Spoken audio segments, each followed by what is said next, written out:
When my 35-year-old son found out that I had inherited $15 million, his wife coldly declared, "That old man doesn't deserve that kind of money. It should be ours." They demanded that I give it all to them, claiming that they deserve it more. After all the years of sacrificing for their happiness, I realized it was time to show them the true cost of greed. What happened next made them regret every word. Before we continue, please subscribe to the channel and let us know where you are listening in the comments. The crystal stemware clinked softly as Michael cleared the dinner plates, his movements careful around the remnants of our Christmas feast. Turkey bones gleamed under the warm dining room light, and Ashley sat across from me, her smile still painted on, but her eyes calculating something I couldn't quite read. "Dad, you really outdid yourself tonight," Michael said, balancing 3 plates in his hands. That's when it happened. His elbow caught the corner of my briefcase. The leather case tumbled from the side table, spilling its contents across the hardwood floor. Legal documents scattered like fallen leaves, and I watched Michael's face change as his eyes landed on the top sheet. His breath caught, sharp, audible. 15. He couldn't finish the sentence. I moved quickly, dropping to my knees to gather the papers, but Ashley was already leaning forward, her neck craned to see the Christmas tree lights reflected off the white pages as I tried to collect them, my hands suddenly clumsy. "Dad," Michael's voice cracked like a teenager's. Did I read that right?" Ashley's fork clinked against her plate as she set it down with surgical precision. "Read what right, honey?" I straightened, the documents pressed against my chest. "It's nothing that concerns $15 million. Michael's words tumbled out in a rush. "The inheritance document says $15 million. The silence that followed felt dense, like the air before a thunderstorm.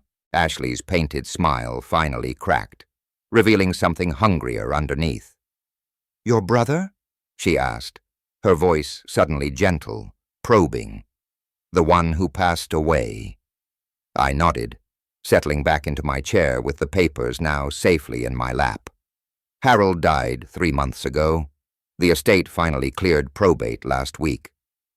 Michael sank into his chair as if his legs had given out. $15 million. You never mentioned Ashley's hand found Michael's arm, her fingers drumming against his sleeve. "I mean, we knew your brother was successful, but I folded the papers carefully, deliberately. Harold built his software company from nothing, sold it 2 years before he died." My voice sounded strange in my own ears, distant.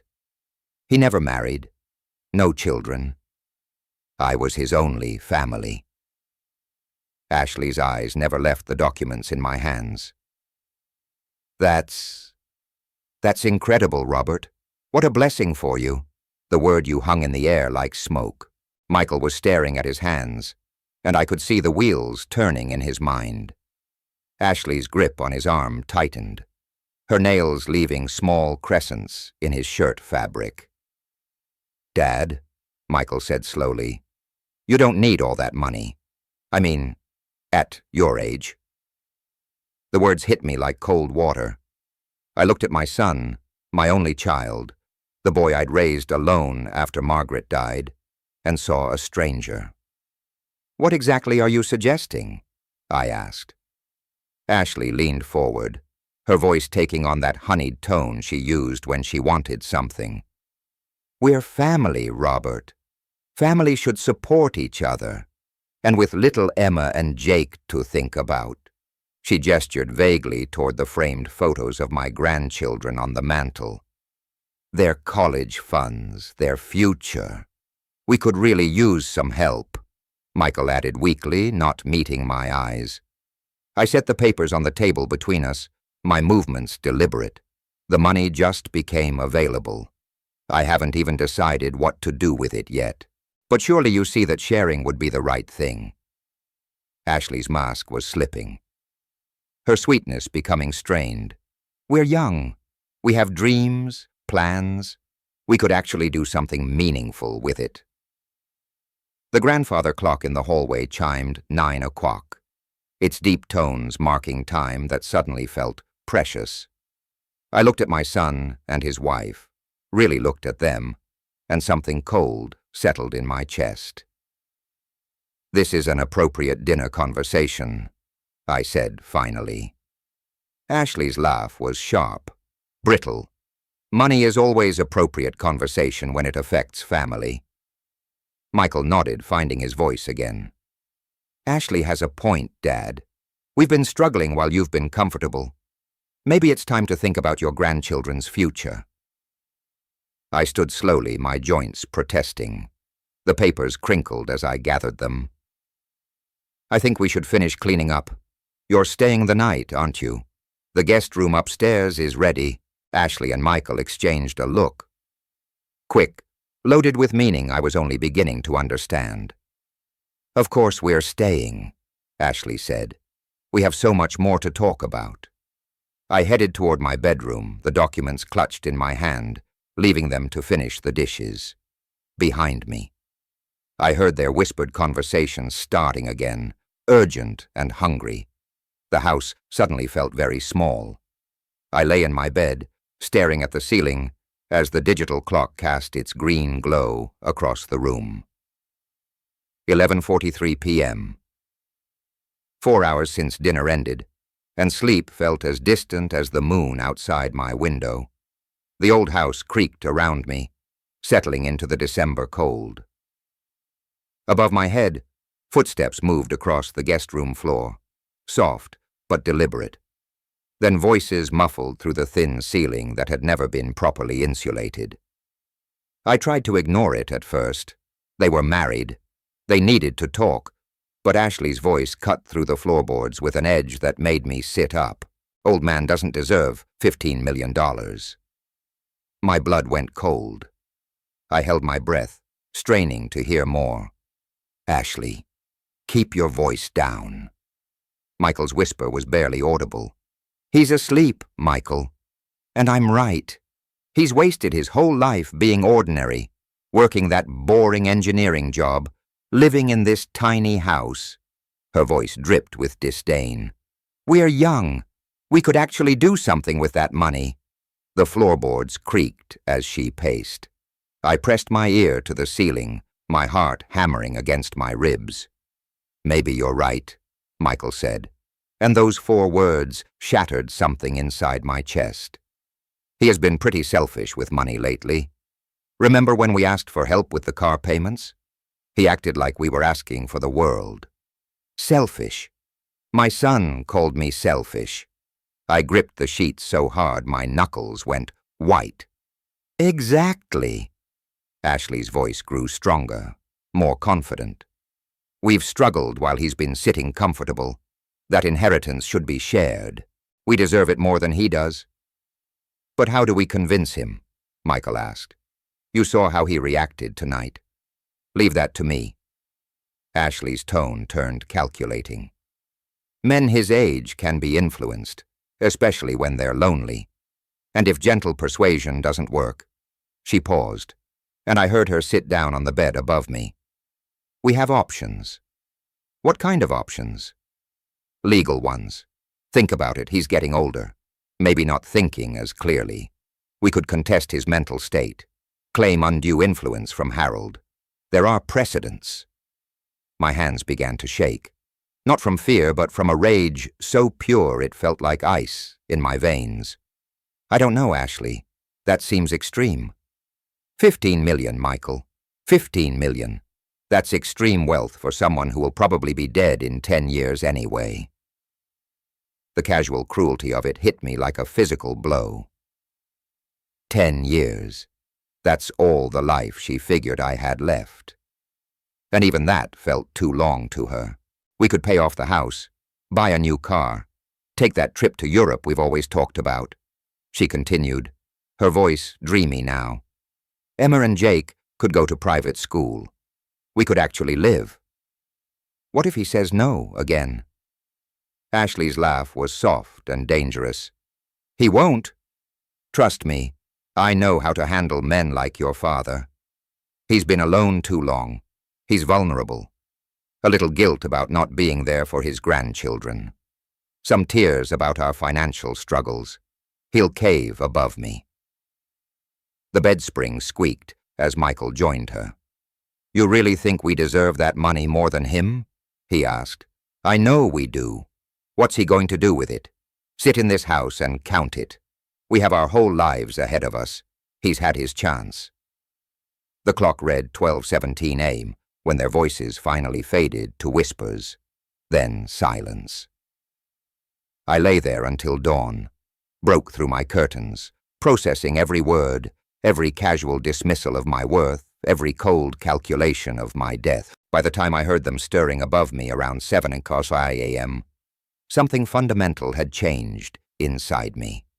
The loving father, who had sacrificed everything for his ungrateful son, was gone. In his place sat someone much more dangerous, a man with nothing left to lose and $15 million to protect. I got up and made coffee, my movements precise and methodical. The kitchen filled with the rich aroma, and I sat at my small table, waiting for them to come downstairs. They thought they knew me. They thought I was weak. They were about to learn how wrong they were. Steam rose from my coffee cup in the early morning light, but I couldn't taste anything. The kitchen felt different somehow, smaller, like the walls had moved closer during the night. Above me I heard Ashley and Michael stirring, their voices low and conspiratorial. I closed my eyes and let myself remember Margaret's hospital room 10 years ago, the machines beeping their steady rhythm while I held her cold hand. She was dying, and we both knew it. But Michael had only visited twice in 3 weeks. Take care of Michael, she'd whispered, her voice barely audible. But don't forget to live for yourself, Robert. I'd promised her I would. Another lie I'd told myself. When Margaret died, Michael had been too grief-stricken to help with funeral arrangements. I'd chosen the casket, written the obituary, organized the service. He'd shown up in a wrinkled suit, dry-eyed, and left immediately after the burial to process with Ashley. I'd grieved alone. Before that, college. 4 years of 80-hour weeks at the engineering firm, taking every overtime shift, every weekend project, $80,000 in student loans I'd co-signed, then paid myself when Michael couldn't find steady work after graduation. He'd graduated summa la and thanked his professors, his girlfriend, his study group. He'd forgotten to mention me in his speech. I'd watched from the back row, proud and invisible. 5 years ago, the house Michael and Ashley had been renting a cramped apartment, complaining constantly about noisy neighbors and thin walls.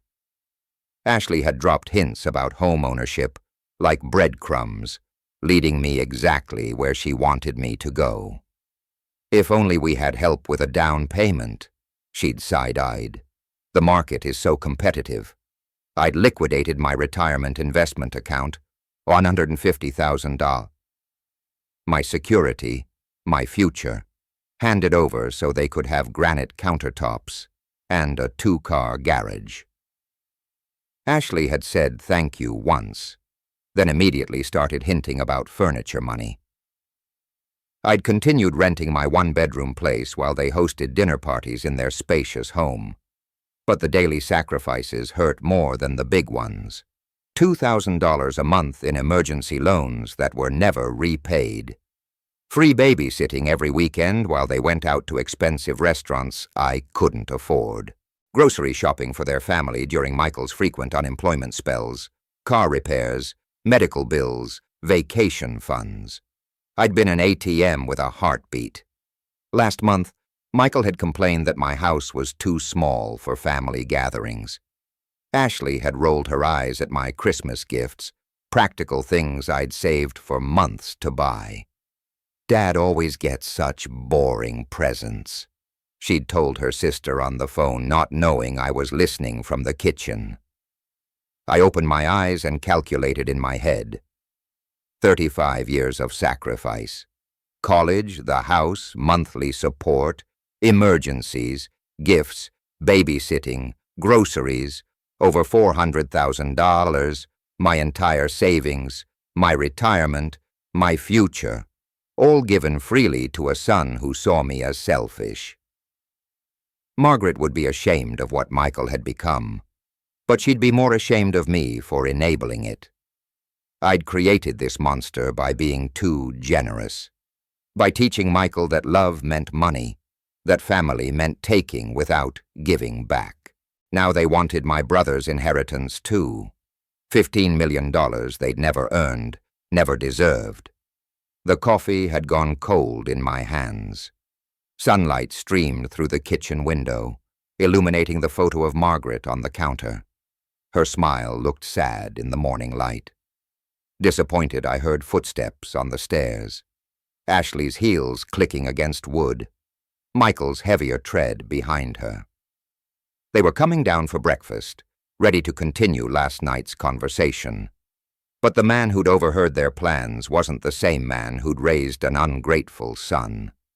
That generous, naive father had died somewhere between midnight and dawn. In his place sat someone harder, someone who'd finally learned that love without respect was just exploitation.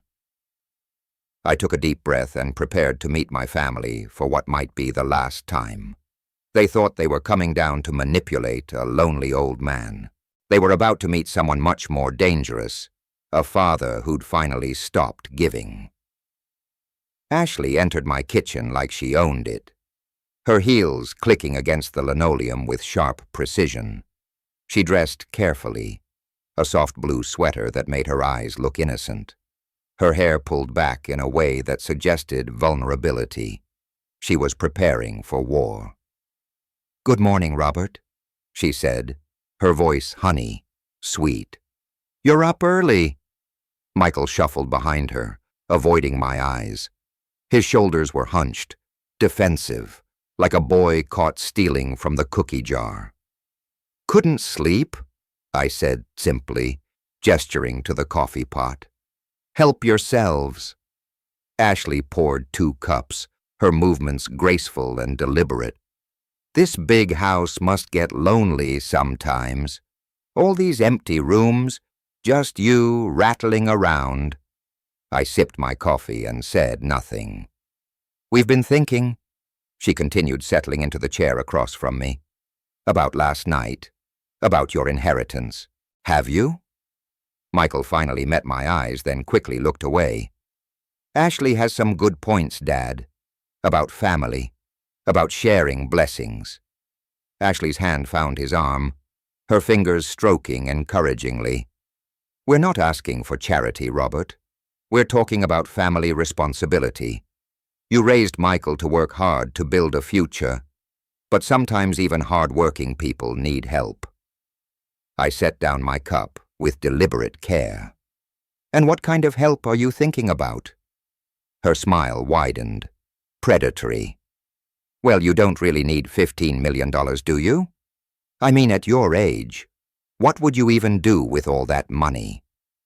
"That's not really your concern." The sweetness in her voice took on an edge. "But it is our concern, Robert.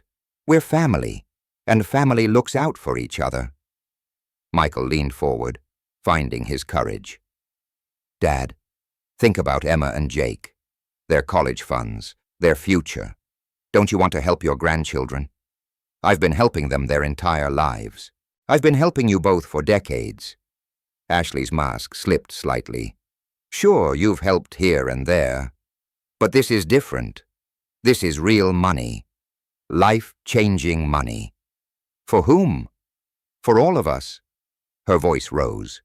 Then she caught herself, forcing the smile back. "We're young, Robert.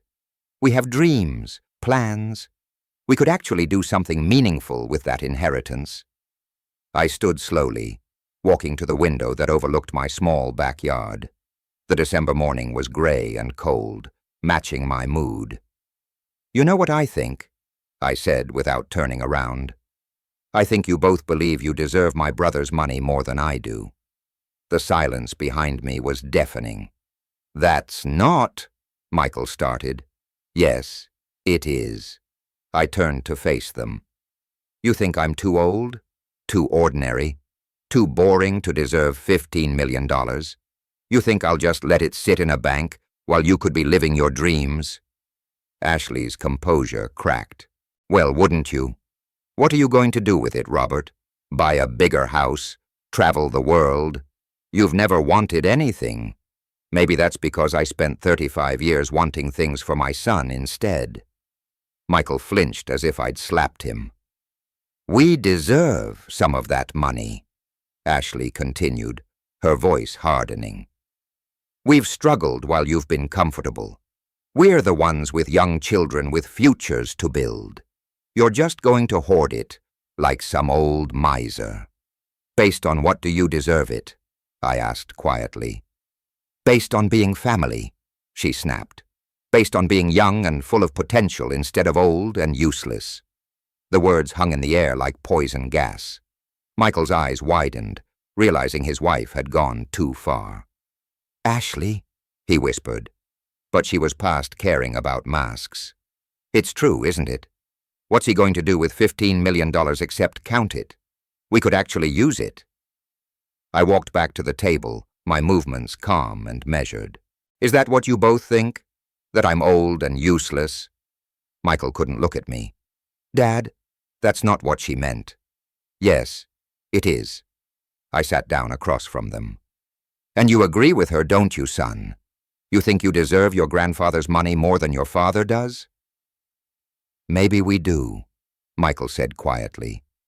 And there it was, the truth, finally spoken in daylight. Ashley reached across the table, her hand grasping for mine. "Robert, please think about your grandchildren. Think about their future. Don't be selfish." I pulled my hand away. "Selfish? We'll contest this legally if we have to," Ashley said, desperation creeping into her voice. "You're getting older. Maybe not thinking as clearly. Harold might have unduly influenced you somehow." I stood up, my chair scraping against the floor. "Get out!" They froze. "Get out of my house now!" Ashley's mouth fell open. "Robert, you can't be serious. Pack your things and leave, both of you." Michael half rose from his chair. "Dad, please, let's talk about this reasonably. There's nothing reasonable about what you're asking. There's nothing reasonable about what you think you deserve." I walked to the front door and opened it. "You have 10 minutes. I watched from the window as they threw their belongings into their car.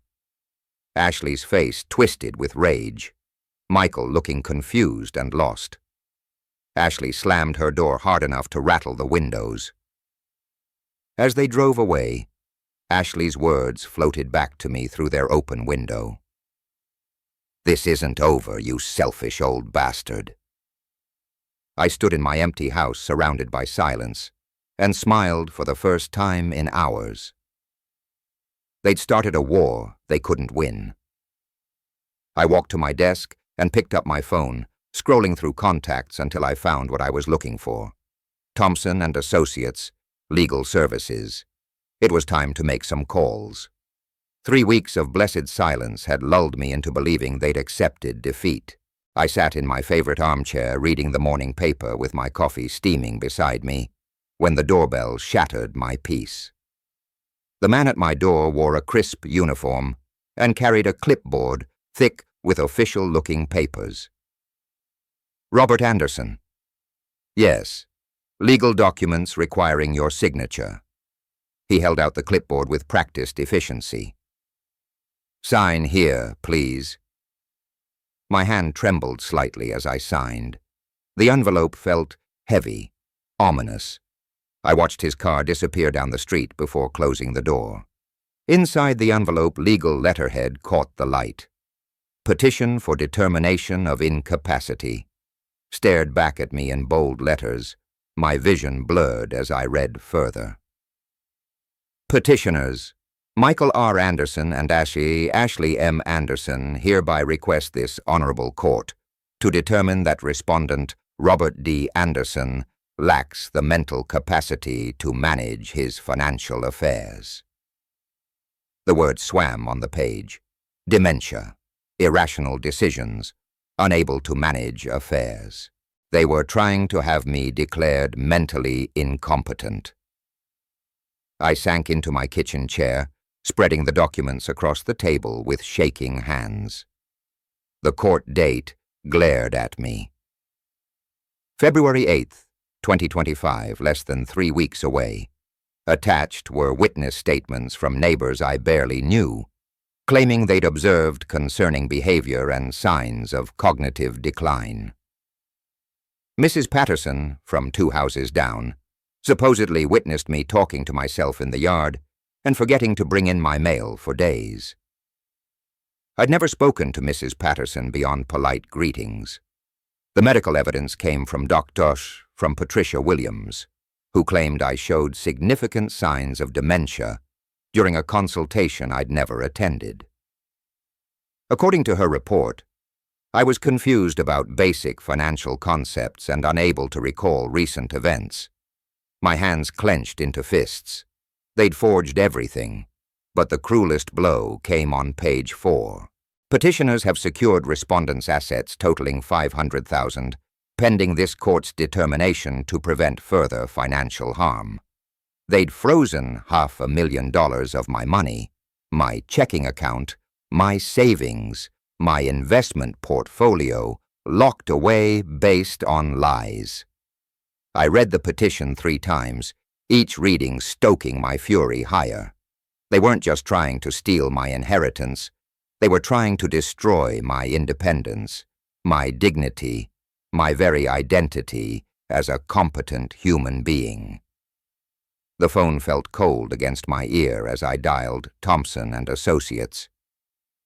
Sarah, it's Robert Anderson. I need your help immediately. Robert, what's wrong? You sound... They're trying to have me declared mentally incompetent. I have legal documents in front of me that are complete fabrications. A pause, then Sarah's voice, sharp and professional. Don't say another word over the phone. Can you be in my office in an hour? I'll be there in 30 minutes. I gathered the documents, my hands steady now with purpose. 3 weeks ago, I'd believed the worst thing my son could do was demand my money. I'd been naive. They wanted to strip away everything that made me human. As I drove toward the law office, one thought echoed in my mind. If they wanted to play dirty, they just taught me the rules. But they'd made one critical mistake. They thought they were fighting a confused old man. They were about to discover they declared war on someone with nothing left to lose, and 15 million reasons to fight back. I arrived at Thompson and Associates 15 minutes early, carrying a leather folder I'd organized through the sleepless night. Sarah Thompson's office smelled of leather and coffee, its walls lined with law books that suddenly felt like weapons in my arsenal.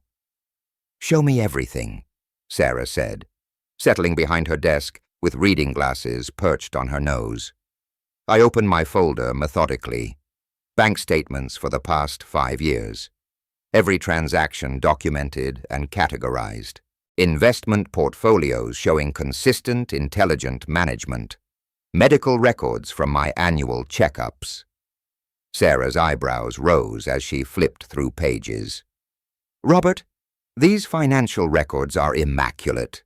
Your portfolio performance is better than most fund managers achieve. Now look at their petition." She compared the documents, her expression darkening. "This Dr. Patricia Williams, I've never heard of her. Let me check the medical board database." Her fingers flew across her keyboard. "She's not board certified in geriatrics. She's actually a pediatrician in Tacoma." My jaw tightened. Ashley's college roommate. I remember her from their wedding. And these witness statements? Sarah pulled out a magnifying glass, examining signatures. "Robert, look at this handwriting. The loops in the G's, the slant of the letters. These signatures were written by the same person." Ashley always had distinctive handwriting. Too many loops. Sarah leaned back in her chair. "This isn't just a weak case. It's fraud. But we need to respond aggressively. I want you medically evaluated immediately to counter their claims." 2 hours later, I sat across from Dr. Mitchell Harrison at Spokane Medical Center. He was thorough, professional, with kind eyes that reminded me of my own father.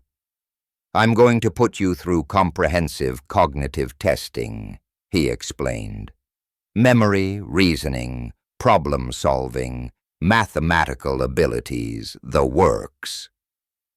The test felt like mental gymnastics, pattern recognition, word association, mathematical calculations, short and long-term memory assessments. I found myself enjoying the challenge, my engineering mind clicking through problems with precision I hadn't felt in years. "Robert," Dr. Harrison said, reviewing my results, "your cognitive function is not just normal for your age, it's exceptional. Your working memory scores are in the 95th percentile. I'd be happy to testify that you're sharper than most 40-year-olds I evaluate." Back at Sarah's office, she spread my medical results alongside the forged petition. "This is beautiful, Robert. Their case isn't just weak, it's insulting to anyone with legal training." I pulled out my phone and showed her screenshots I'd taken overnight. I recorded several conversations with Michael and Ashley over the past 2 years. Washington is a one-party consent state. Sarah's eyes lit up. "What kind of conversations?" Ashley discussing my money, calling me selfish for not giving them more. Michael agreeing with her, talking about what they do with my inheritance. And the night after Christmas, I recorded them through the ceiling, planning this whole scheme. "Robert, you've just handed me everything we need to not only dismiss their petition, but file criminal charges for fraud and elder abuse."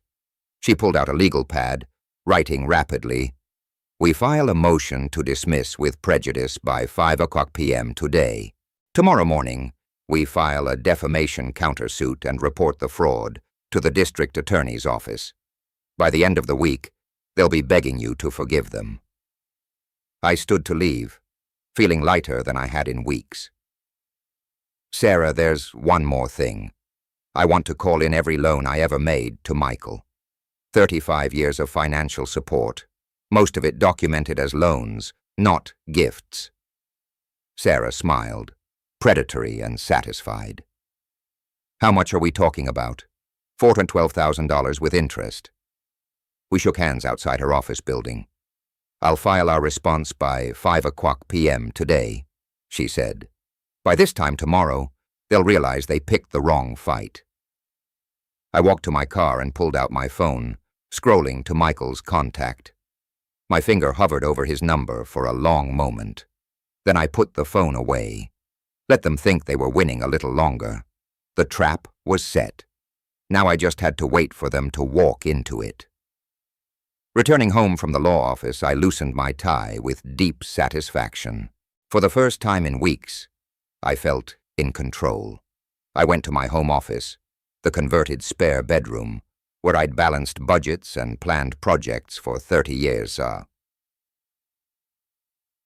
Turned on my computer. The screen's glow illuminated my face as I opened a new Excel spreadsheet. At the top, I typed Project Justice. My engineering background had taught me that every complex problem could be broken down into manageable components. This situation was no different. I needed data analysis and a systematic approach. I started with what I knew best. Numbers. Column A, date. Column B, amount. Column C, purpose. Column D, loan or gift. 35 years of financial support to Michael spread across the screen in neat rows. college tuition, $45,000, living expenses during college, $35,000, post-graduation emergency loans, $67,000, the house down payment, $50,000, monthly support payments, $72,000 over 3 years. The total made me pause. $412,000, nearly $500,000 I'd given to a son who now called me selfish. But the patterns were more revealing than the amounts. Every major gift was followed within months by another request. Every time I said yes, their demands grew larger. I'd been feeding an addiction to my money, and like any addiction, it required bigger and bigger fixes. I cross-referenced the dates with my calendar records. During Michael's unemployment period last year, when they'd pleaded poverty, I found evidence he'd been working construction 3 days a week. When Ashley claimed they couldn't afford Emma's school supplies, I discovered she'd posted photos of a weekend spa trip. They hadn't just been lying recently, they'd been lying for years. I opened a second spreadsheet, vulnerability assessment. Ashley's weaknesses were obvious. Her social media presence revealed everything. A desperate need for status and approval. She posted constantly about expensive purchases, exotic vacations, designer clothes. Her entire identity was built on appearing successful to her peer group. Michael's weaknesses ran deeper. He'd never learned to stand up to anyone, especially Ashley. His construction work was seasonal and irregular. Without my financial support, their lifestyle would collapse within months. But their greatest vulnerability was their entitlement. They'd never faced real consequences for their actions. Every mistake I'd cushioned with money. Every poor decision I'd enabled with generosity. I pulled out a legal pad and began sketching my strategy in flowchart form, the way I'd planned construction projects for decades. Phase 1, legal defense complete. Sarah had destroyed their incompetency petition and prepared counterattacks. Phase 2, financial pressure ready. I had documentation for $412,000 in legitimate debts they owed me. Phase 3, social consequences pending. Ashley's social media addiction would become her downfall when her lies were exposed publicly. Phase 4, economic reality. Execute when ready. Without my support, their artificial lifestyle would crumble. Each phase had measurable objectives and success criteria. This wasn't, revenge. It was accountability they'd never experienced. I opened Ashley's Facebook profile and began systematically screenshotting posts. Her timeline told a story of hypocrisy that would shock anyone who believed her current victim narrative. March 2024. Photos from Cabo vacation captioned, "Living our best life," posted the same week they'd asked me for grocery money. June 2024, Ashley showing off 300 shoes, complaining about people who hoard money instead of enjoying life. September 2024, Michael's new motorcycle in the driveway purchased during his supposed unemployment. I saved everything with timestamps, creating an evidence file that would demolish her credibility. The clock showed 10:30 p.m. when I finally closed my laptop. 3 neat folders sat on my desk. Phase 1 complete. Phase 2 ready. Phase 3 pending. I picked up my phone and scrolled to Michael's number, then set it down without dialing. Not yet. Let them think they were winning a little longer.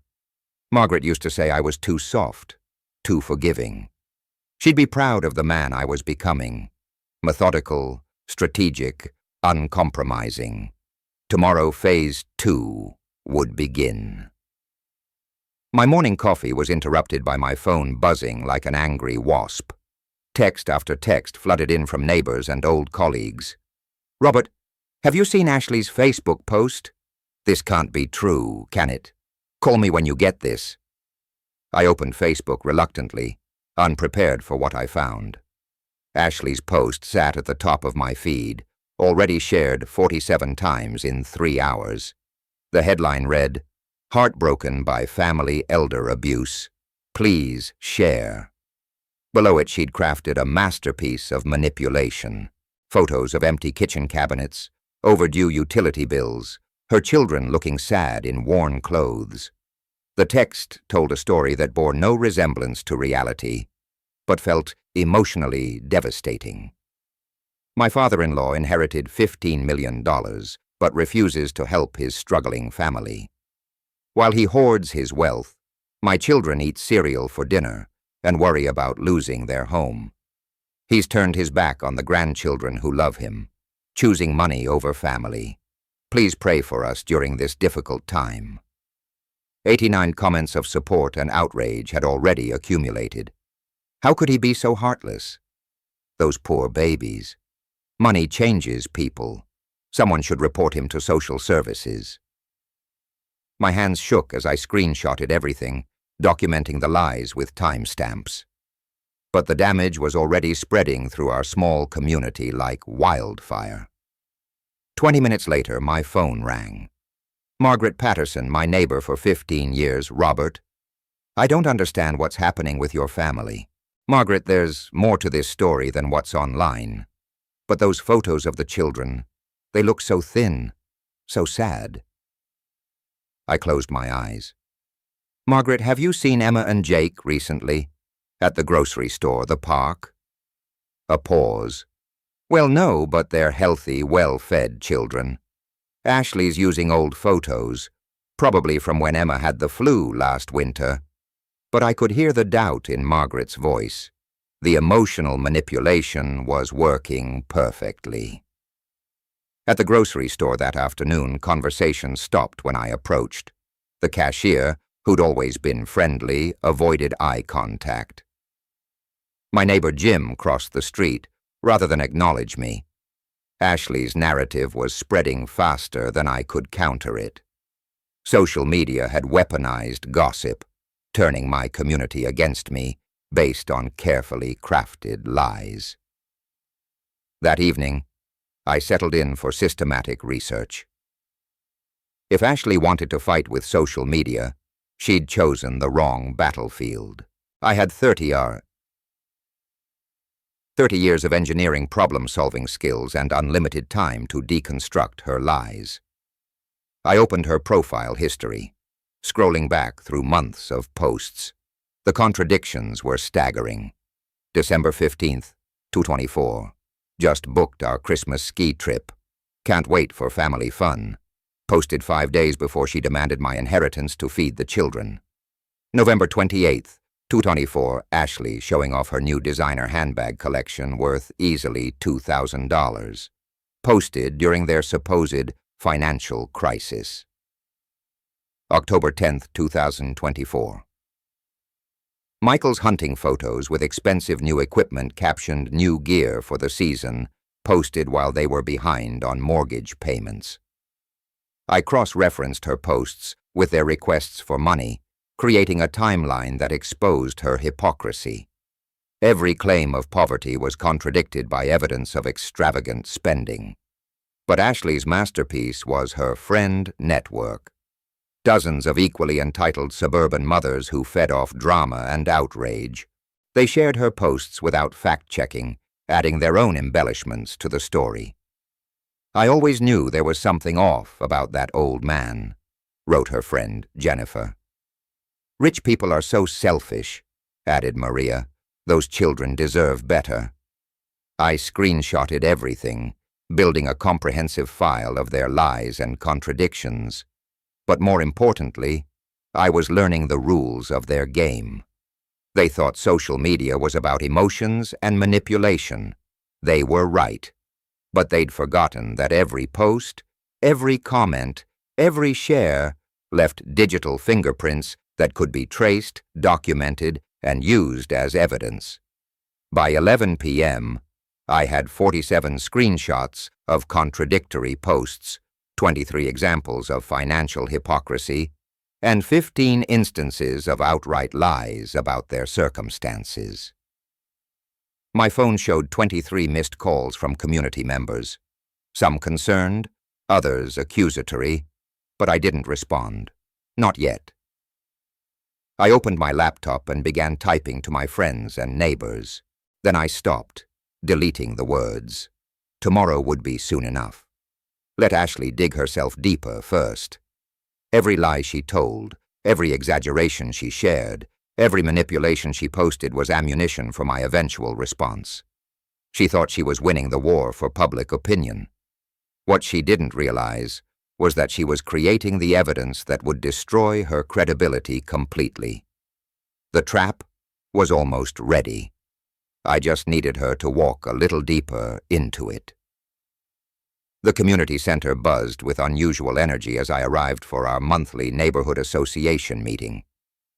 Ashley had requested this gathering focus on elder abuse awareness, her final trap, she believed. But I'd also requested 15 minutes to address recent misunderstandings. My manila folder labeled Financial History 1995-2025 felt substantial in my hands. Ashley had transformed the front of the room into a dramatic presentation space. Poster boards displayed blown-up photos of empty cabinets, overdue bills, and saddle-looking children. Her props told a story that would move any sympathetic heart. "Thank you all for coming," she began, her voice trembling with practiced emotion. "I never thought I'd have to expose family business publicly. But when children are suffering, 30-plus neighbors filled the folding chairs, their faces already softening with sympathy." Ashley knew her audience well. She gestured to her displays. "These photos show the reality of financial elder abuse. While my father-in-law hoards $15 million, our children eat cereal for dinner. Our electricity was nearly shut off last week." Murmurs of outrage rippled through the crowd. How terrible! Those poor babies. Something should be done. I sat quietly in the back row, taking notes, waiting my turn. "I have documentation proving everything," Ashley continued, holding up official-looking papers. "Bank statements showing his excessive wealth, while we struggle for basic necessities. Medical records proving his declining mental state. Witness statements from concerned neighbors. The performance was masterful." By the time she finished, half the room was ready to call social services on my behalf. Mr. Anderson," said Margaret Patterson, the meeting chair. "Ashley has requested we address this serious situation. Would you like to respond?" I stood slowly, carrying my folder to the podium Ashley had just vacated. Her confident smile suggested she believed she'd already won. "Thank you, Margaret. I do have some things to share." I opened my folder with deliberate care. Ashley mentioned documentation. "I've brought 30 years of financial records. Let's examine the actual facts." I spread bank statements across the display table. These show monthly transfers of $2,000 to Michael Anderson for the past 3 years. That's $72,000. The room's energy shifted slightly. Ashley's smile faltered. "This receipt shows a $150,000 down payment for Michael and Ashley's house, paid from my savings account in September 2019. More murmurs, but different now. Confused, questioning. College tuition payments, $45,000. Living expenses during his education, $35,000. Post-graduation emergency loans, $67,000. I could see neighbors doing mental arithmetic, their expressions changing. The total financial support I've provided to my son and daughter-in-law over 35 years, $412,000. The silence was profound. Now, Ashley mentioned social media documentation. I connected my laptop to the Community Sense projector. Let's look at some of her Facebook posts. Ashley's vacation photos filled the screen. Cabo beaches, expensive restaurants, designer shopping bags. The timestamps were devastating. March 15th, 2024. Living our best life in paradise. Posted the same week they requested grocery money because they couldn't afford food. Gaffes echoed through the room. June 8th, 2024. Ashley showing off 300 shoes, complaining about people who hoard money instead of enjoying life. Posted during their supposed financial crisis. Ashley was on her feet. Those posts are out of context. You're manipulating. September 27th. 20. Michael's new motorcycle purchased during his unemployment period when I was paying their mortgage. Margaret Patterson raised her hand. Ashley, you told me just last week that Robert never helped financially. You said he was heartless. That's not what I meant. Other neighbors began comparing notes. She showed me photos of her new designer purse last month. Didn't they just renovate their kitchen? Ashley's panic was visible now. You're all taking his side because he has money. No, I said quietly. They're questioning your story because it doesn't match the evidence. Michael, who had remained silent throughout the presentation, finally spoke. Ashley, maybe we should go. I'm not done, she snapped. These records could be faked. Social media can be hacked. But the room had turned. The sympathy that had flowed toward her at the beginning was now directed at me. Neighbors approached with embarrassed apologies. Robert, we're sorry we believed. I should have asked for your side first. We owe you an apology. I packed my materials methodically, accepting their contrition with grace. The truth had done its work. As Ashley stormed toward the exit, pulling Michael behind her, Margaret approached me. Robert, I think there's something else you should know about what Ashley's been saying around town. I looked up with renewed interest. Apparently this wasn't over yet. Michael arrived at the construction site Monday morning to find his co-workers avoiding eye contact. The usual morning banter died when he approached, replaced by uncomfortable silence and meaningful glances. His boss, Mike Rodriguez, emerged from the office trailer with a clipboard and a grim expression. Michael, we need to talk. My office. The trailer's plastic chairs squeaked as Michael sat down, dread settling in his stomach like cold concrete. Look, you're a good worker, Mike began. But we've got a problem. 3 clients have called since Friday asking for different crew assignments. Michael's mouth went dry. What do you mean? They're uncomfortable with the family drama. Word spreads fast in construction circles and that community meeting. Mike shook his head. Clients don't want controversy on their job sites. Mike, I can explain. I'm sure you can, but here's the reality. I've got a business to protect. I can offer you unpaid leave while this blows over. Or, he didn't finish the sentence. Michael's hands shook as he called Ashley from the parking lot. They basically fired me, he said when she answered. The whole neighborhood thing has spread to my work sites. Ashley's response was sharp, panicked. How is that even legal? It doesn't matter if it's legal. It's done. During his drive home, Michael felt the walls of their artificial life crumbling around him. Without his steady income, how would they maintain the lifestyle Ashley insisted upon? At home, Ashley was staring at her phone screen with growing horror. Her social media world had collapsed overnight. Friend requests withdrawn, group chat removals, former supporters now silent or openly critical. Nobody's returning my calls, she told Michael as he walked through the door. Jennifer, Maria, Susan, they're all avoiding me. She'd tried creating new posts to control the narrative, But they fell flat. Her credibility was destroyed. The community had seen the evidence, done the math, and reached their own conclusions. At the grocery store that afternoon, former friends crossed aisles to avoid her. Conversation stopped when she approached.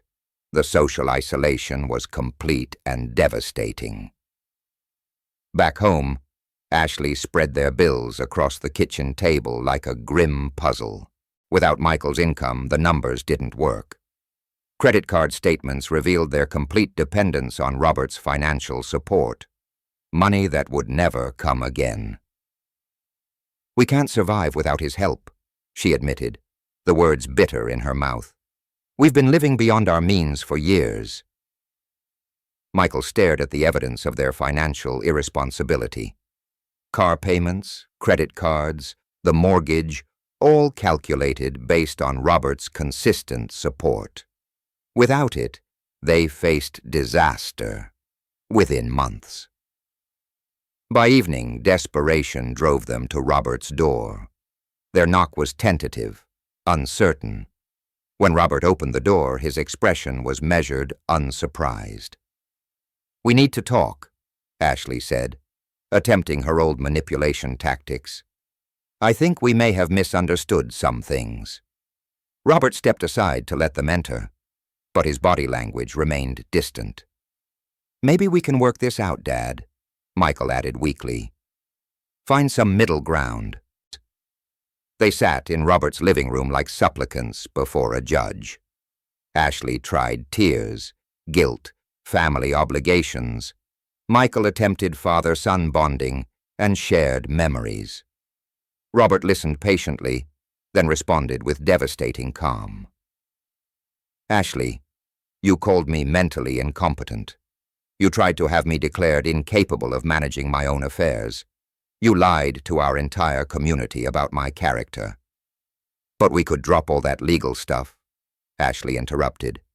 "We just need some help getting back on our feet. I helped for 35 years. You responded by calling me selfish and senile." Michael leaned forward desperately. "Dad, please, we're family." Robert's laugh was cold. "Family doesn't forge documents. Family doesn't try to steal inheritances. Family doesn't humiliate each other publicly." Ashley's composure finally cracked. "We'll lose everything. You should have thought of that before you decided I was too old and useless to deserve my own money." Their protests grew more frantic, their promises more desperate. But Robert remained unmoved. Finally, he stood. "The time for working things out has passed. You made your choice at Christmas." As they reached their car, Ashley turned back one last time. "This isn't over, Robert. We know where that money came from. We know what you're really like." From his window, Robert watched them drive away. Then he reached for his phone and scrolled to Thompson and Associates. His finger hovered over the call button for only a moment. 7 days had passed since Ashley's parting threat, and I sat across from Sarah Thompson reviewing a thick legal folder marked Anderson versus Anderson, Financial Recovery Action. "Robert, this is the most comprehensively documented debt recovery case I've ever seen," Sarah said, spreading financial records across her conference table. 30 years of meticulous record-keeping. I'd spent the week compiling everything, every loan agreement, every promissory note, every witness signature. My engineering background had served me well. I documented their financial dependence with scientific precision. "The legal basis is rock solid," Sarah continued. "These weren't gifts. They were structured loans with clear repayment terms. Your son signed acknowledgments for every major transfer. The numbers were staggering. Principal amount $280,000 in documented loans over 15 years.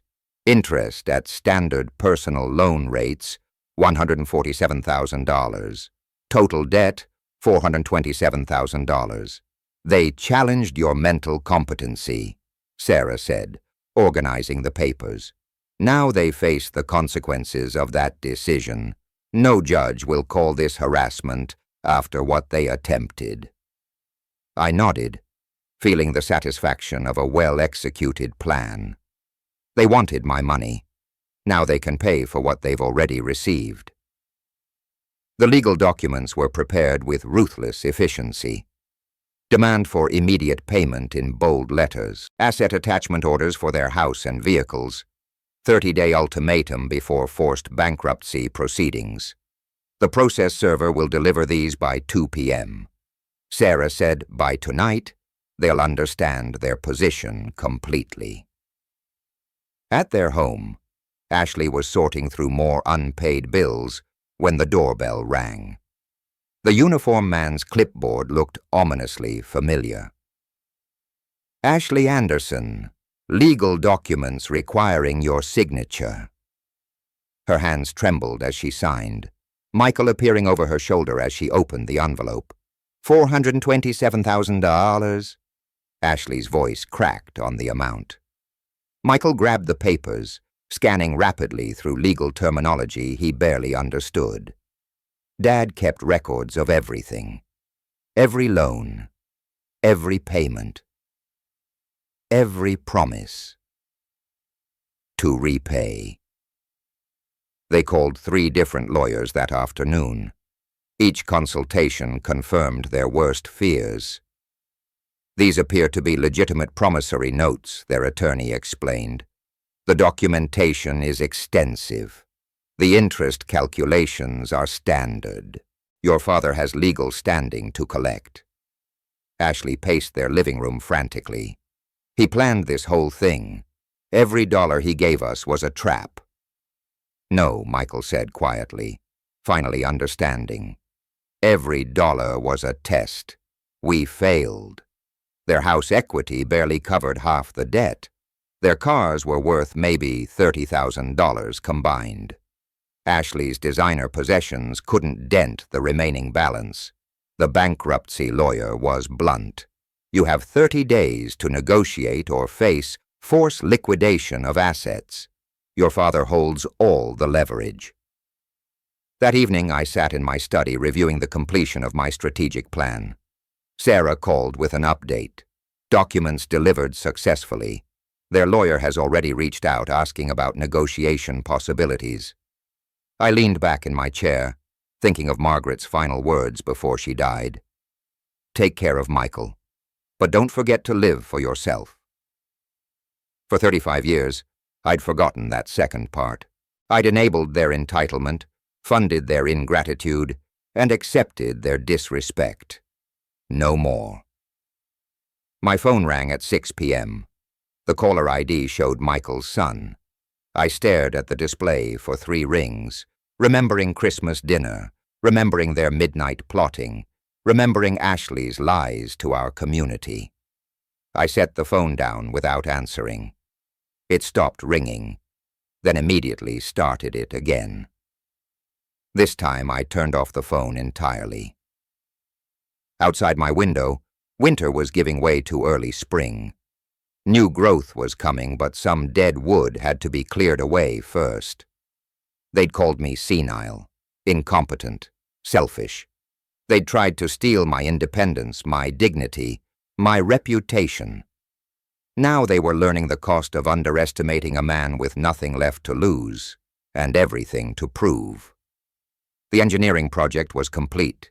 Every calculation had been correct. The first warm day of late winter found me in my garden, planting early spring bulbs that wouldn't bloom until next year. Some things I'd learned required patience and proper timing. The sound of car doors slamming shattered the peaceful afternoon. Ashley's aggressive stride across my lawn told me she'd reached the end of her rope.